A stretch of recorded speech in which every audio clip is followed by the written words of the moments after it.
2021년 11월 3일 연세신학공동체 수요예배를 시작하겠습니다. 샬롬, 연세신학연합채플에 오신 여러분들 진심으로 환영하고 축복합니다. 오늘 이렇게 대학원 찬양팀과 함께 찬양하는 시간, 주님께서 여러분들의 방에, 삶에 함께하는 시간이 되시길 진심으로 축복합니다. 우리 함께 찬양합시다.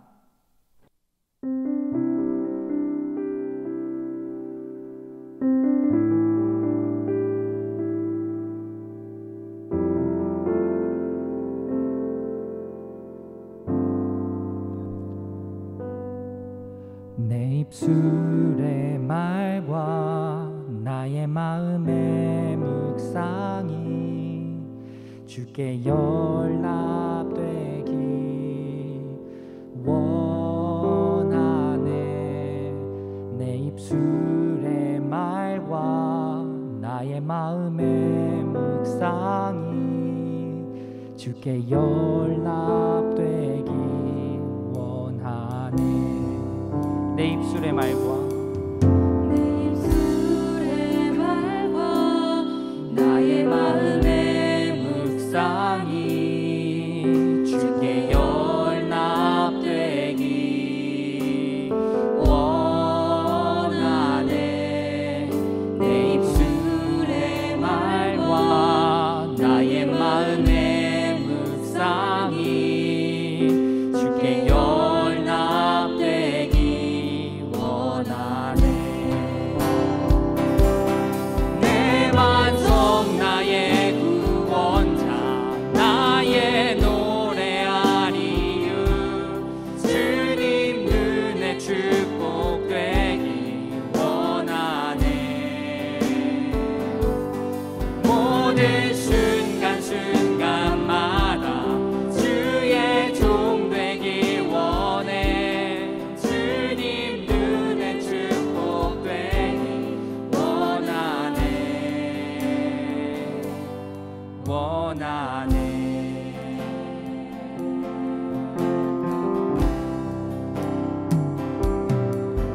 내 입술의 말과 나의 마음의 묵상이 주께 연락되기 원하네. 내 입술의 말과 나의 마음의 묵상이 주께 연락되기 원하네. 한 번 더 찬양합시다. 내 입술의 말과 나의 마음의 묵상이 주께 연락되기 원하네. 내 입술의 말과 나의 마음의 묵상이 주께 연락되기 원하네. 내 반석 나의 구원자, 내 반석 나의 구원자 나의 노래하리유. 주님 눈에 축복되기 원하네. 모든 순간순간마다 주의 종 되기 원해. 주님 눈에 축복되기 원하네. 내 반석 나의 구원자, 내 반석 나의 구원자 나의 노래하리유. 주님 눈에 축복되기 원하네. 모든 순간순간마다 주의 종 되기 원해. 주님 눈에 축복되기 원하네.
창세전부터 계획하시고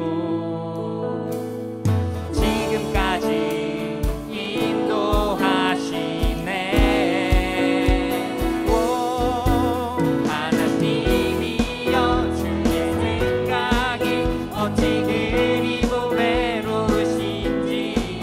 나의 생각보다 나의 뜻보다 더 크고 놀라우신 주님. 하나님이여 나를 살펴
찬양합시다. 이곳에 생명샘 솟아나.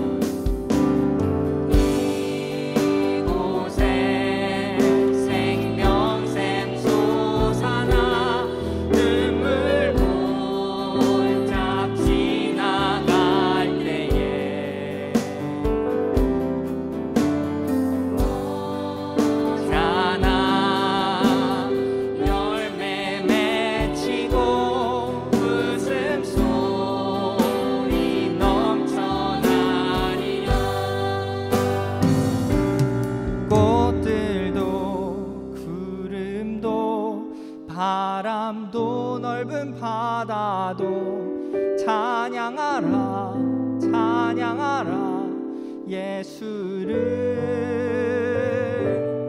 하늘을 울리며 노래해 나의 영혼아. 은혜의 주 은혜의 주 은혜의 주.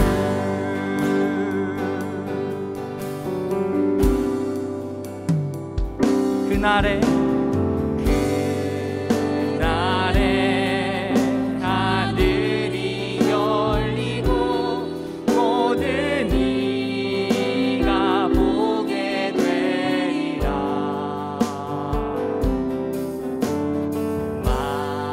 마침내 꽃들이 피고 영광의 주가 오시리라. 꽃들도 구름도 바람도 넓은 바다도 찬양하라 찬양하라 예수를. 하늘을 울리며 노래해 나의 영혼아. 은혜의 주 은혜의 주 은혜의 주. 꽃들도 구름도 바람도 넓은 바다도 찬양하라 찬양하라 예수를. 하늘 울리며 노래해 나의 영혼아.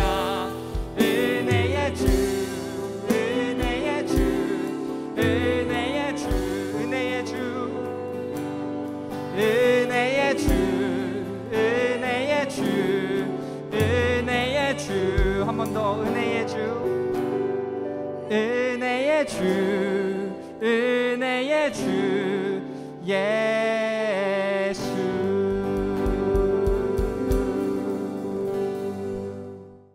이혜정 목사님께서 기도해 주시겠습니다.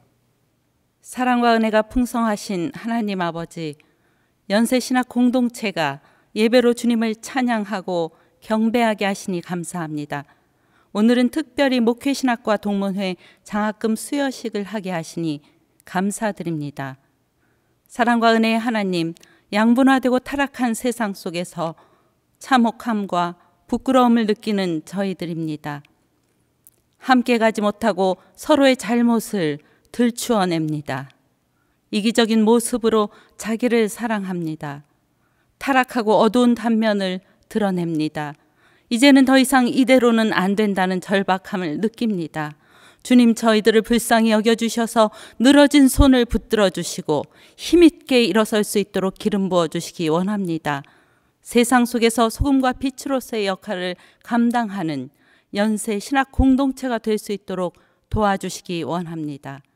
살아계신 하나님, 선교사들의 헌신과 삶과 교육과 거룩한 사명으로 세워진 연세 신학 공동체가 생명력 있기를 원합니다.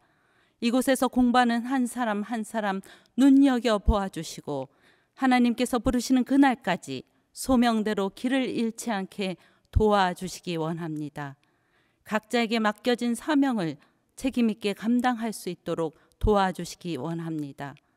역사와 이름과 지식을 자랑하기보다는 여호와를 경외하는 연세 신학 공동체가 되기 원합니다. 소외된 사람들에 대한 관심과 잃어버린 영혼에 대한 애통하는 마음이 있는 연세신학 공동체가 되기 원합니다. 주님의 일을 계획하고 실천할 때마다 겸손히 무릎 꿇는 연세신학 공동체가 되기 원합니다. 연세신학 공동체에서 배우고 익힌 모두에게 하늘의 지혜를 허락하시고 학자들의 혀를 주시기 원합니다. 주님의 길을 가다가 지치지 않게 하시고 하나님 나라를 향해 힘있게 걸어가는 연세신학 공동체가 되기 원합니다. 기도와 말씀으로 든든히 서는 연세신학 공동체가 되기를 간절히 원합니다. 사랑의 하나님, 코로나로 비대면 예배를 드립니다.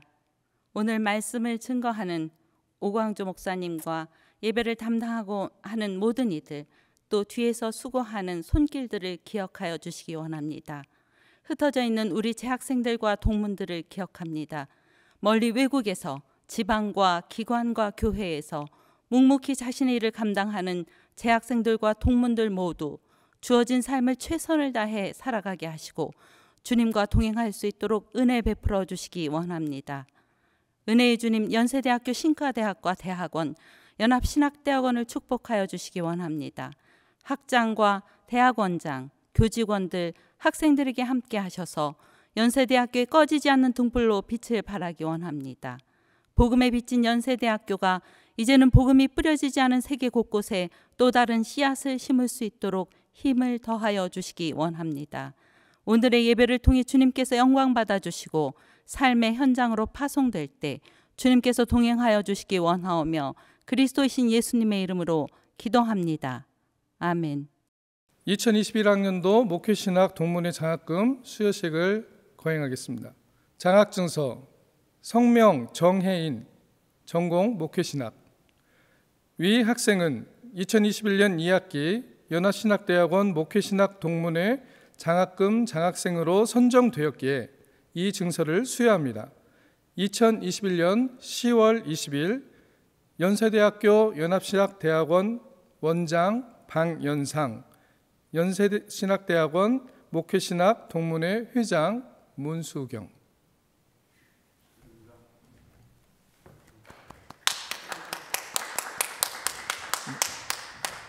장학증서 성명 유혜선, 전공 목회신학. 위 학생은 2021년 2학기 연합신학대학원 목회신학 동문회 장학금 장학생으로 선정되었기에 이 증서를 수여합니다. 2021년 10월 20일 연세대학교 연합신학대학원 원장 방연상, 연합신학대학원 목회신학 동문회 회장 문수경.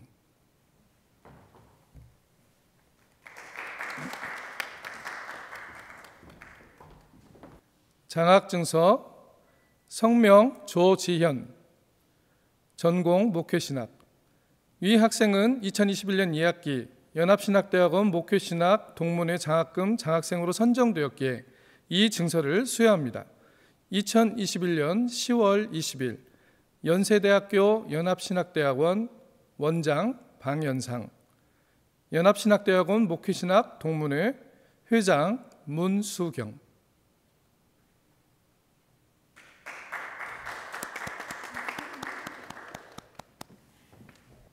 오늘 우리에게 주시는 하나님의 말씀은 마태복음 4장 12절부터 23절까지 말씀입니다. 말씀은 황중만 선교사님께서 봉독해 주시겠습니다. 예수께서 요한이 잡혔음을 들으시고 갈릴리로 물러가셨다가 나사렛을 떠나 수불론과 납달리 지경 해변에 있는 가버나움에 가서 사시니 이는 선지자 이사야를 통하여 하신 말씀을 이루려 하심이라. 일러스되 수불론 땅과 납달리 땅과 요단강 저편 해변길과 이방의 갈릴리요, 흑암에 앉은 백성이 큰 빛을 보았고 사망의 땅과 그늘에 앉은 자들에게 빛이 비쳤었도다 하였으니라. 이때부터 예수께서 비로소 전파하여 이르시되 회개하라, 천국이 가까이 왔으니 하시더라. 갈릴리 해변에 다시다가 두 형제 곧 베드로라 하는 시몬과 그의 형제 안드레가 바다에 금을 던지는 것을 보시니 그들은 어부라.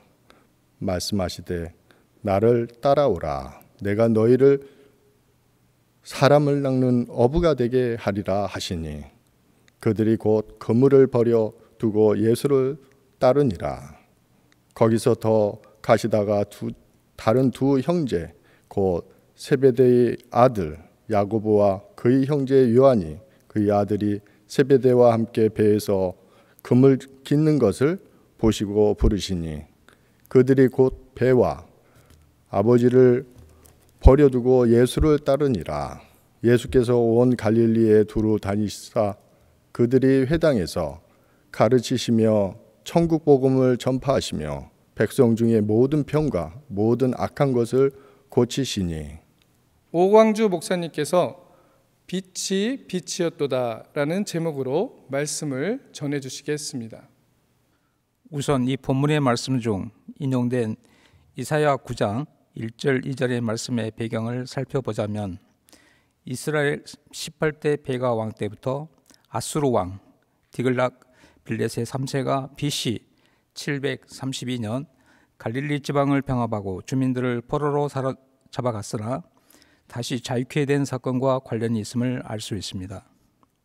마태는 이 인용된 예언을 통해서 영적, 지적, 사회적, 윤리적으로 열등한 위치에 있던 사람들이 그리스도로 말미암아 신령한 구원과 해방이라는 영적 축복을 받고 있는 사실을 보여주고자 하는 의도를 우리는 추측해 볼 수가 있습니다. 특히 흑암에 앉아 있는 백성이 큰 빛을 보았고 9절에서 백성들 즉 멸시받고 영적으로 가장 비참한 상태에 놓인 갈릴리 사람들이 그 당시 흑암의 지경에 행하던 땅, 종교적, 정치적, 영적 이점이 가장 어두운 지역에 이제는 참 빛이 되신 그리스도의 사역을 통해서 찬란하게 빛나기 시작한 것을 말하고 있습니다. 그런데 여기에서 흑암이라는 말은 빛, 즉 하나님의 진리가 없는 것을 뜻합니다. 그것은 참 복음의 빛이 되신 그리스도께서 오시기 전 그들 앞에 놓여있던 사망의 땅과 그늘이 드리운 곧 죽음과 절대 절망의 상태를 의미하는 것입니다. 그들은 죽은 것이나 다름없었던 소망이 무너진 상태에 앉아 절망 속에서 헤매었으나 자신들의 힘으로는 결코 벗어날 수 없었습니다. 그러나 바로 그러한 흑암 속에 의로운 해가 떠올라서 그들에게 빛을 비추기 시작한 것입니다. 여기서 비추다의 뜻은 특별히 예언에 따라 특정한 지역에서 제일 먼저 찬란히 빛났다는 뜻으로 하나님의 참 빛이 다른 지역이 아닌 이방의 갈릴리에서 제일 먼저 눈부시고 아름답게 시작했다는 것을 마태는 강조하고 있습니다. 그리고 읽었던 본문의 말씀 맥락을 통해 알 수 있는 것은 예수님은 이 인용된 이사야의 말씀을 통해 이때부터 갈릴리에서 본격적이고 지속적인 그의 공적 사역이 시작되었음을 알리고 있습니다.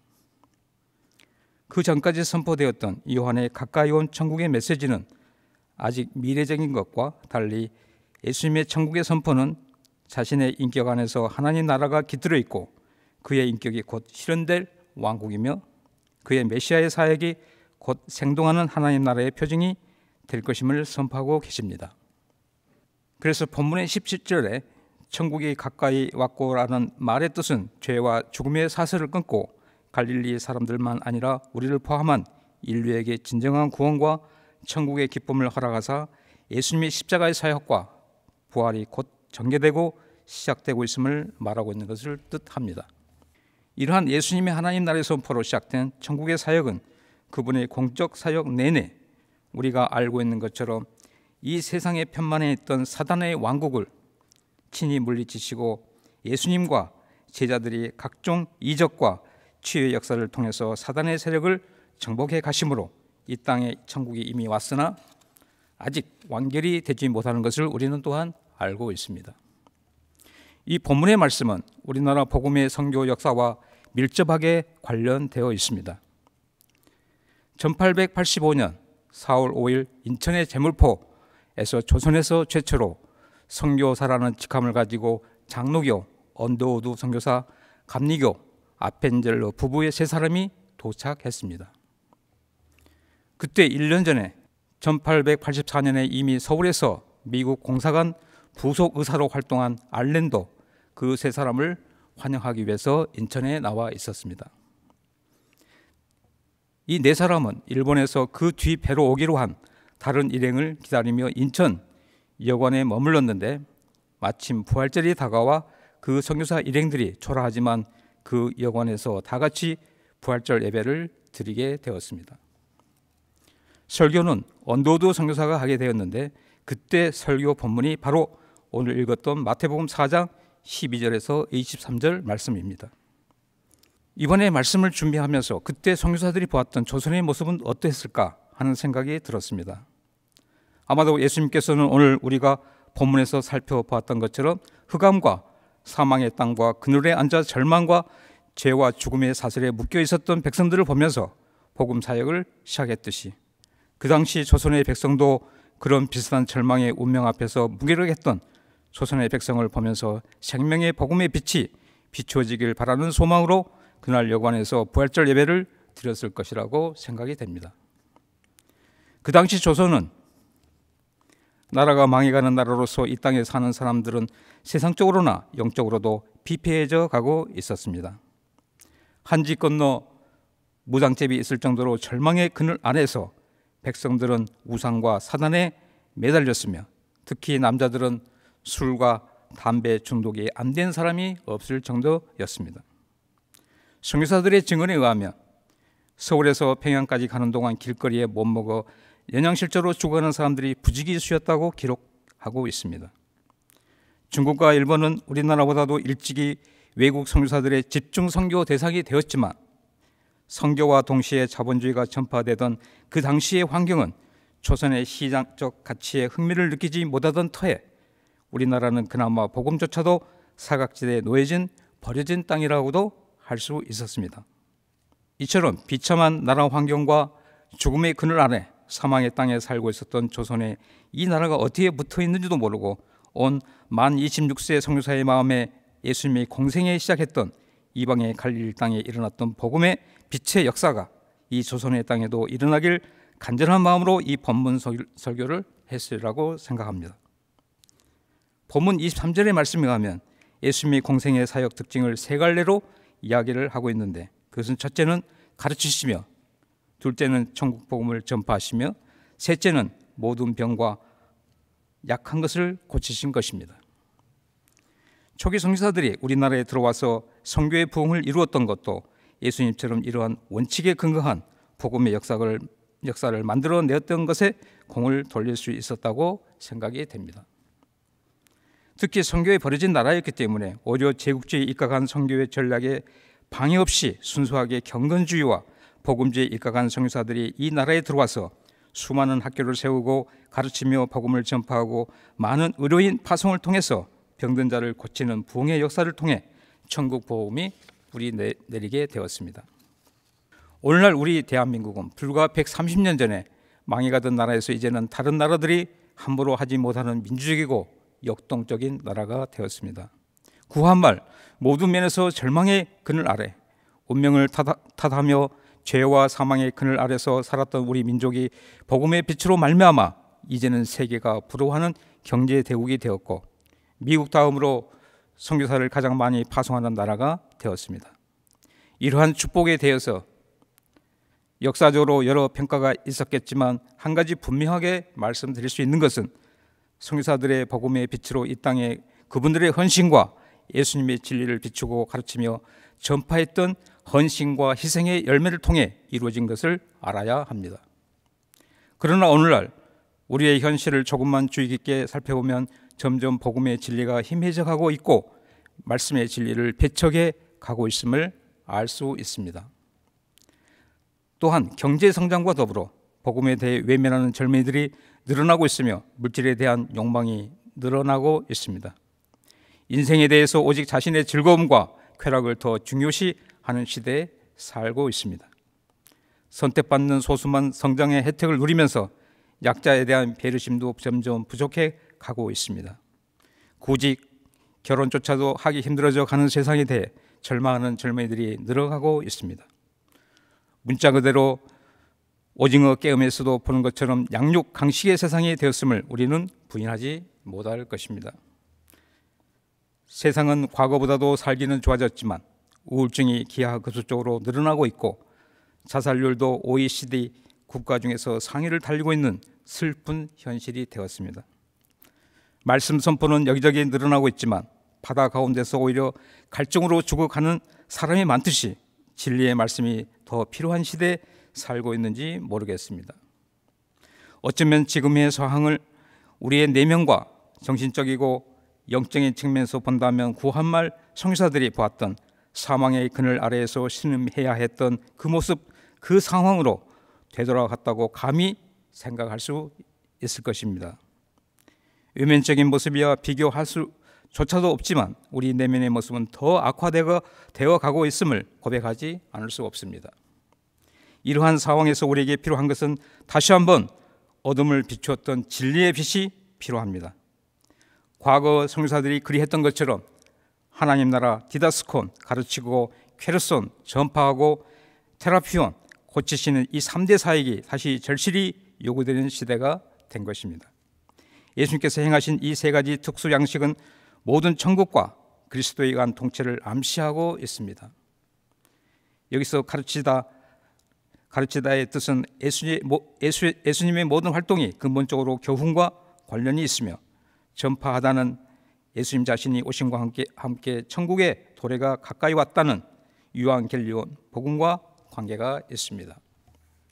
고치시다 테라피오는 예수께서 천국이 축복과 더불어 실제적으로 나타났다는 구체적인 증거를 제시하기 위해 신적인 능력을 행하신 바, 이는 흑암의 왕국이 파괴되고 천국이 회복되었다는 사실을 의미하기도 합니다. 이러한 예수님께서 전파하신 복음은 하나님 나라로서 복음이 천국의 복음이라는 사실을 말하고 있습니다. 실로 사랑이 많으신 예수님께서 이 땅에서 인간의 종말론적 구원이 그의 사역의 최종의 목표였습니다. 그와 동시에 우리 인생의 현세적 구원도 외면하지 않으시고 자신을 찾아와 만난 모든 사람들의 육체적인 질병뿐만 아니라 정신적인 질병도 치유해 주셨습니다. 하나님 나라 복음을 위해 하나님의 행하신 가르치시고 전파하며 고치시는 전도를 위해 제자를 부르시는 장면이 나옵니다. 19절, 나를 따라오라, 내가 사람을 낚는 어부가 되게 하리라. 이 구절을 통해서 제자들을 부르신 목적과 사명을 이야기하고 있습니다. 제자들의 이런 어부라는 직업과 새로운 사명을 연결시켜 그들에게 주어질 직무가 사망의 땅과 그늘에 영원히 처할 수밖에 없는 우리 인간을 성령과 복음이라는 그물을 가지고 생명으로 인도하라는 절대 절명의 소명이 될 것이라고 말씀하고 있습니다. 오늘날 우리에게 주어진 사명은 과거에 한국에 파송되었던 선교사님들의 가슴속에 품었던 그 사명이나 예수님께서 제자들에게 주었던 그 미션은 같을 것이라고 생각이 됩니다. 흑암과 사망과 절망의 그늘에 앉아 자기 운명을 저주하며 죄의 사슬을 스스로 끊어낼 수 없는 오늘날 우리 사람들에게도 진리의 복음, 빛의 복음을 비춰내는 우리 모두 제자의 삶을 살아내길 축복드리는 바입니다. 최영훈 목사님께서 축도하시겠습니다. 만유의 주님이신 아버지 하나님, 오늘 저희들은 이 자리를 통해 지난 날을 되돌아보며 더욱 참회하는 마음과 빛으로 이 땅에 오신 우리 주 예수 그리스도를 본받고자 하는 갈망으로 이 자리에 함께했습니다. 우리 주 예수 그리스도의 보혈을 통해 주시는 아버지 하나님의 크신 긍휼하심을 간구하오니 저희들을 불쌍히 여기시고 은혜와 은총을 더하여 주시옵소서. 이제는 우리 주 예수 그리스도의 무한하신 사랑과 아버지 하나님의 크신 은혜와 성령님의 감동 감화 교통하심이 오늘 이 자리에서 아버지께 예배드린 연세신학 공동체 구성원 한 사람 한 사람과 또한 이 영상을 통해 아버지 하나님께 간절한 마음으로 예배를 드린 모든 사람들 머리 위에 지금으로부터 영원토록 함께 하시기를 간절히 축원하옵나이다. 아멘.